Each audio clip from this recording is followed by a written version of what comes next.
పవన్ కళ్యాణ్ మీద మీ అభిప్రాయం ఏంటి? మా అభిప్రాయం ఏం లేదండి ఆయన గురించి. ఎలా ఉప ముఖ్యమంత్రి అయిన తర్వాత ఎంతవరకు డెవలప్మెంట్ చేస్తున్నారు అనుకుంటున్నారు? చేస్తారంటే మరి ఆయన కూడా కొత్త కదా, ముందు ముందు ఆయన కూడా మరి సీనియర్ కావాలంటే కొద్దిగా ఇచ్చిన శాఖలకి ఎంతవరకు డెవలప్ చేస్తున్నారు? ఆయన వరకు ఆయన న్యాయం చేస్తారనుకుంటున్నాను నేను, ఇబ్బంది లేకుండా. ఆయన మాత్రం ప్రజలకు పెట్టే మంచి కానీ ప్రజలకి తిరస్కరించే మంచి కాదు. పవన్ కళ్యాణ్ గారు బాగానే చేస్తారు.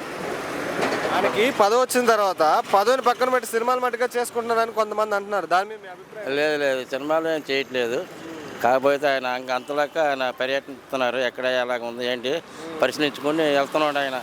మరి ఆయన కొత్త కదా, మరి ఆయన కూడా మరి చూసుకోవాలి కదా మరి అన్నీ. ఫ్యూచర్లో సీఎం అయ్యే ఛాన్స్ ఉందంటారు ఆయన? అది ఏమో ముందు ముందు మనకు తెలియదండి. అది దాన్ని ఆయన వాదనపై ఆయన తిరిగేదాన్ని బట్టి ప్రజల్లో పేరు తెచ్చుకోవాలా. మరి తిరిగేదాన్ని బట్టి ప్రజలు మంచి పేరు తెచ్చుకుంటే ఆయన కూడా అవకాశం ఉండదు. రోల్ చేస్తున్నారు కదా, తమిళనాడులో విజయ్ గారు సింగిల్గా పోటీ చేసి గెలిచారు కదా. ఇప్పుడు ఈయనను కూడా సింగిల్గా దమ్ముంటే సింగిల్గా పోటీ చేసి గెలువు అని ట్రోల్స్ చేస్తున్నారు. దాని మీద మీ అభిప్రాయం ఏంటి? మరి ఇప్పుడు ఆయనకంటే ఆయనకు మరి అక్కడ తమిళనాడు విజయ్ గారు బాగా ఆయన కృషి చేశారు. మరి ఆయన కూడా మంచివాడని పేరు తెచ్చుకున్నారు కాబట్టి ఆయనకి జనాలు తీర్పిచ్చారు. ఈయన కూడా సింగిల్గా పోటీ చేస్తే సేమ్ అవుతారంటే ఈయన కూడా కష్టపడాలి, తిరగాలి.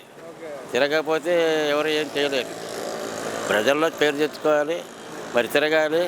మంచి నేమ్ పర్వాలేదు అని పేరు చెప్పుకుంటే ఆయన కూడా అవుతారు. ఎలా ఉంది ప్రజల్లో ఆయన మీద ఒపీనియన్? ప్రజలకి ఎలా ఉంది?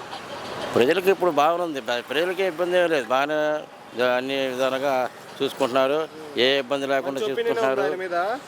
ఉంది. అయితే ఇప్పుడు సింగిల్గా పోటీ చేసి సేమ్ అయ్యే ఛాన్స్ ఉందంటారా? ఉంటుంది. కాకపోతే ఆయన భాగంగా ప్రజల్లో తిరగాలి. తిరగకుండా ఉంటే ఆయన వస్తాడని మనకు గ్యారెంటీ చెప్పలేము.